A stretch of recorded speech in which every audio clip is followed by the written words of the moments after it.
ونستعينه ونستغفره ونعوذ بالله من شرور أنفسنا وسيئات أعمالنا. من يهد الله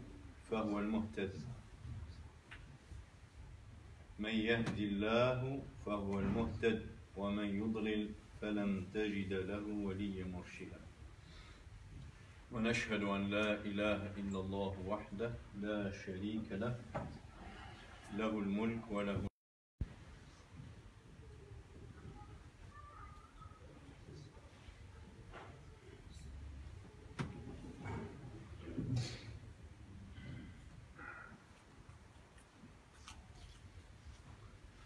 ونشهد أن محمدا عبده ورسوله وصفيه من خلقه، أدى الأمانة وبلغ الرسالة ونصح الأمة وكشف الغمة ومحى الظلمة وجاهد في الله حق جهاده حتى أتاه اليقين، ونحن على ذلك من الشاهدين.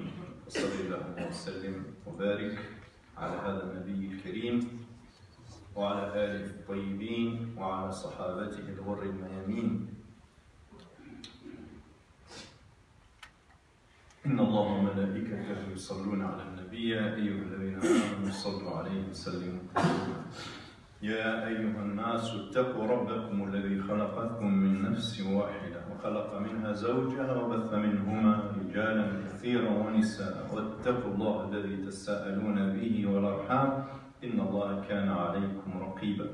يا رب لك الحمد كما ينبغي لجلال وجهك وعظيم سلطانك. يا ربي لا تكلنا إلى أنفسنا أو إلى أحد من خلقك طرفة عين أو أقل من ذلك، وأصلح لنا شؤوننا كلها لا إله إلا أنت. اللهم إنا نعوذ بمعافاتك من عقوبتك وبرضاك من سخطك وبك منك سبحانك لا نحصي ثناء عليك أنت كما أثنيت على نفسك. أما بعد، أخواتي إخواني، كما وعدتكم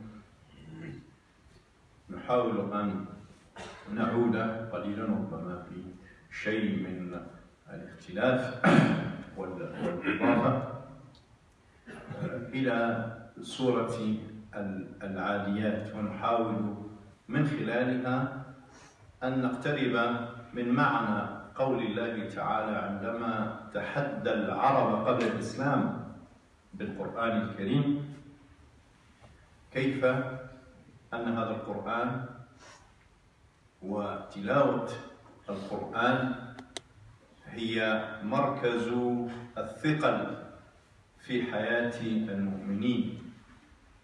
أولم يكفيهم أن أنزلنا عليهم كتابا يتلى عليهم.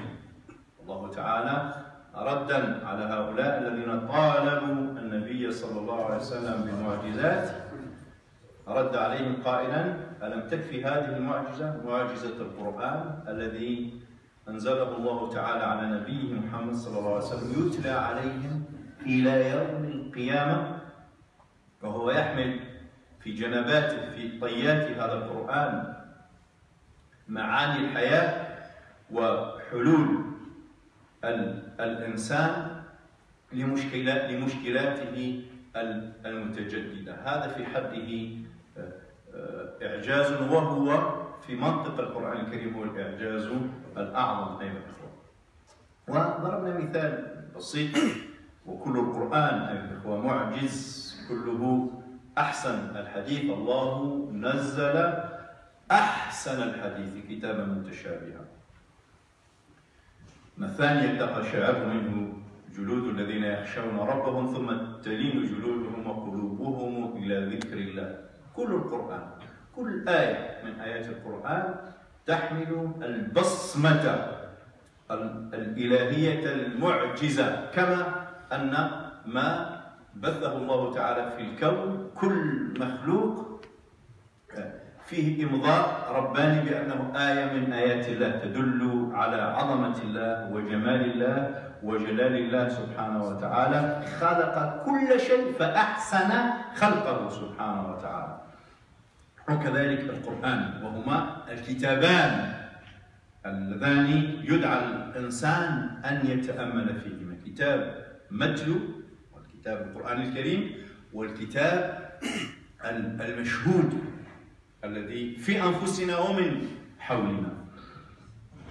وضربنا مثال بالعاديات. كنت وعدت أن أشرح هذه المعاني باللغة الفرنسية، فأحاول أن أفي بوعدي أيها الإخوة مع احتراماتي واعتذاراتي للإخوة الآخرين، وسنذكر الآيات باللغة العربية بطبيعة الحال، لأن الوقت لا يكفي باش نتكلم بالعربية، يعني نعطي الموضوع حقه بالعربية وبعد نعطي الموضوع حقه بالفرنسية، يستحيل، وجربناها مرارا وتكرارا، فدائما نظلم لغة من اللغتين. فاليوم نحاول أبنائنا وهم في عطلة الذين لا يفهمون اللغة العربية أن نعطيهم حقهم أيها الإخوة من الشرح باللغة التي يفهمون. والله تعالى خاطبنا بذلك قائلا: وما أرسلنا من رسول إلا بلسان قومه ليبين لهم. تصور أنت واحد أنا معرب مفكر بالعربية، نروح في مسجد نتاع شناوة ولا نتاع ما شاء الله الإسلام منتشر، ولا تاع أتراك ولا تاع أكراد ولا تاع بنودة، ويتكلموا لي بلغتهم، ومن حقهم ومن واجبهم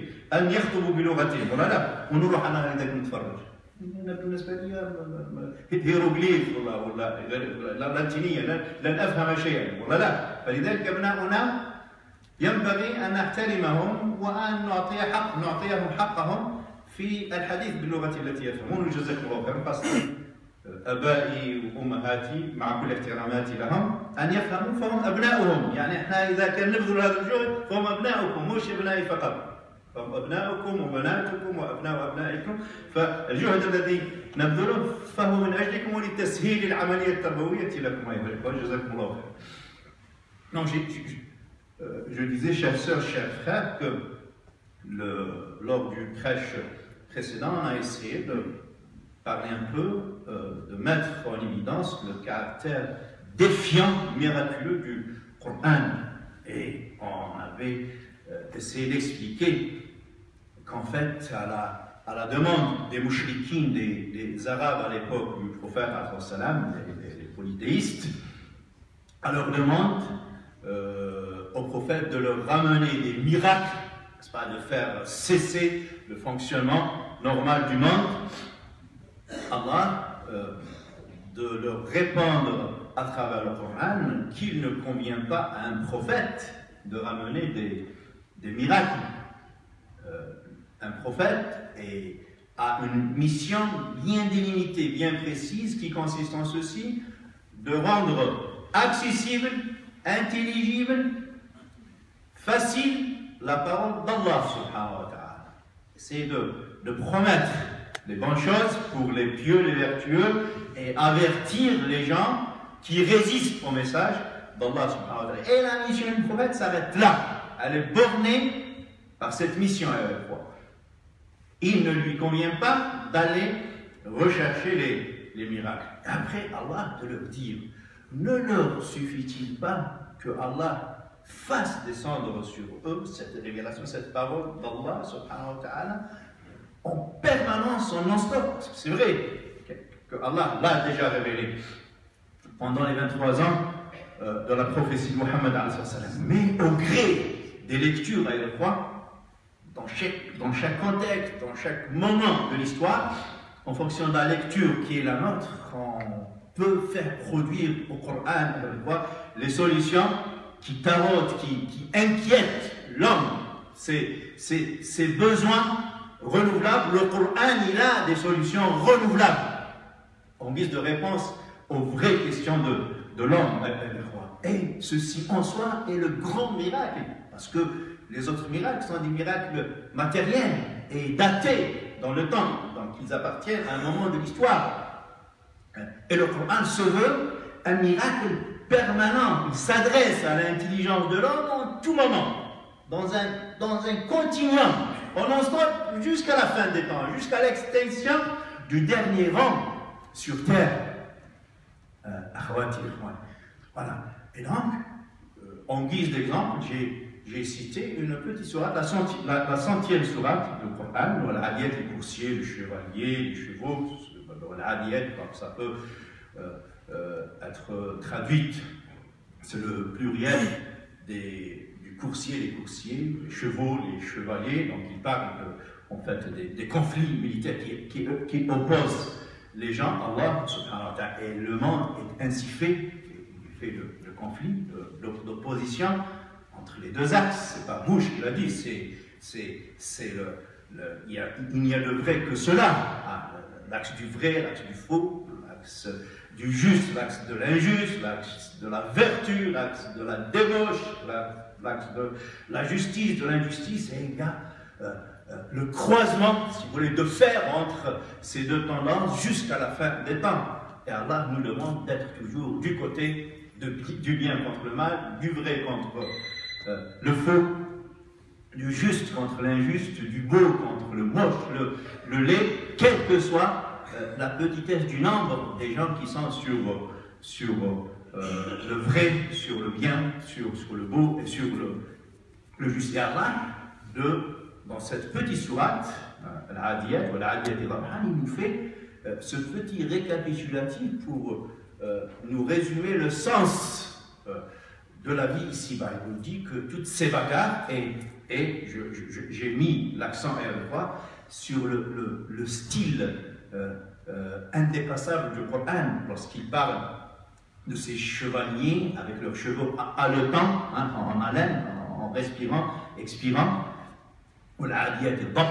C'est ce souffle, respirer, expirer, donc le va-et-vient du souffle qui dénote d'une fatigue, d'un effort fourni.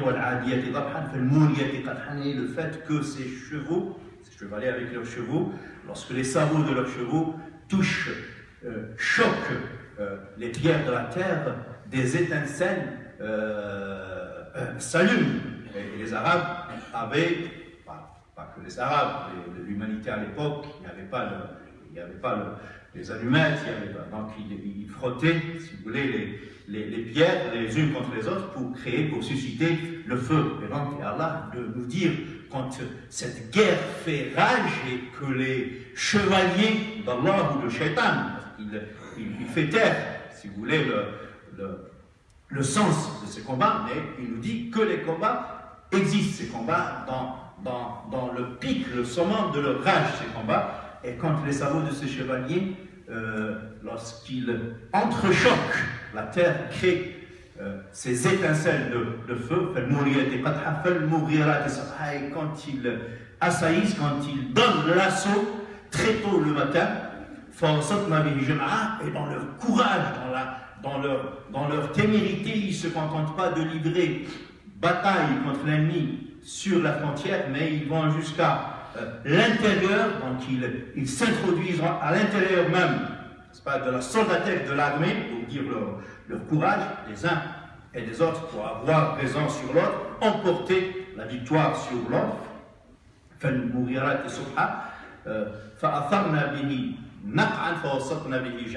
Et dans ce mouvement rapide, successif, et en plein conflit, le ciel se remplit d'un écran de poussière, justement, suite à cette guerre. Et j'ai mis l'accent, justement, sur l'utilisation de ces verbes pour dire la brièveté et le caractère court de ces actions. Donc, comme les actions sont rapides, Allah il utilise des verbes rapides, n'est-ce pas? Et ça, je disais que c'est une science très contemporaine, la mise en correspondance entre le mot et le sens et la sonorité, la musicalité du mot. Le Coran, ça fait 14 siècles que Allah l'a révélé, n'est-ce pas? Et donc, réconcilier entre ces aspects de beauté linguistique, n'est-ce pas? Choisir les mots les plus courts, les plus rapides, pour exprimer les actions les plus rapides, n'est-ce pas? Avec des points d'articulation qui font le bruit, pour exprimer le bruit de la guerre. C'est donc jusqu'à la sonorité, jusqu'à la musique de ces mots, Al-Qur'an fait preuve d'inimitabilité, d'insupérabilité et de défi. Alors, donc il y a le contenu, mais il y a le contenant aussi. Et Allah justement défie l'humanité de produire l'équivalent du Coran, non seulement dans la stylistique, parce que les gens d'aujourd'hui peuvent dire nous ne sommes pas des Arabes, et le défi ne nous concerne pas, n'est-ce pas? Mais il y a le contenant aussi, il y a cette correspondance, si vous voulez, entre tous ces éléments du message. Premier segment de la sourate. Deuxième segment, Allah il change le rythme. Autant, en premier lieu, il parlait d'une guerre qui suppose la rapidité, donc en utilisant des verbes rapides. Deuxième lieu, il nous parle du soubassement de cette... Pourquoi les gens font la guerre? Et là, il nous parle des mentalités, de la psychologie de l'homme, n'est-ce pas? Et la psychologie, c'est pas... Donc l'âme et la mentalité des gens, pour la changer, ça s'inscrit sur la longue temporalité. Et Allah de choisir justement des verbes et des mots avec des voyelles longues, justement. Vous voyez, donc cette correspondance entre les verbes, les mots, et le contenu, la signification, le sens que Allah subhanahu wa ta'ala veut révéler au prophète et à travers le prophète à nous jusqu'au dernier croyant sur cette terre. Innal insana li rabbihi lakanut. Pourquoi il fait la guerre l'homme? Parce que il est ingrat, il est oublieux d'Allah subhanahu wa ta'ala. Il baigne dans une infinité de faveurs d'Allah subhanahu wa ta'ala, mais il prend le cadeau d'Allah et il coupe, n'est-ce pas? Le lien entre le cadeau et la main divine qui lui prodigue généreusement ce cadeau. Donc il oublie Allah, et quand il oublie Allah, il est forcé de se soumettre à un autre Dieu, ou bien lui-même, n'est-ce pas? Ou bien il choisit une autre divinité, parce que l'homme, il a besoin d'une divinité. Donc lorsqu'il s'éloigne, lorsqu'il se détourne de la vraie divinité d'Allah, subhanahu wa ta'ala, il choisit la sienne.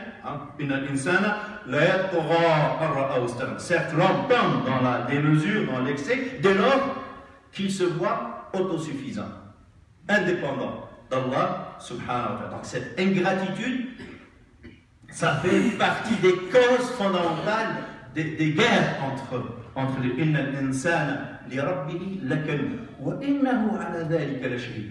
Parce qu'on peut se demander, et on peut se poser la question, est-ce que l'homme, lorsqu'il fait ce qu'il fait, il est conscient de son tort, de son égarement, de ses erreurs? Parce que parfois on dit, le pauvre, il ne sait pas. C'est pas vrai. Pas vrai. L'homme, avant que Allah ne lui révèle un Coran, la version lue, écrite et lue, ce Coran, Allah l'a imprimé dans le cœur de chaque être humain. Tout un chacun a ce Coran en lui, a cette boussole en lui. Cette boussole, Allah il la rappelle dans plusieurs paragraphes coraniques. Bal al-insan ala nafsihi basiratun.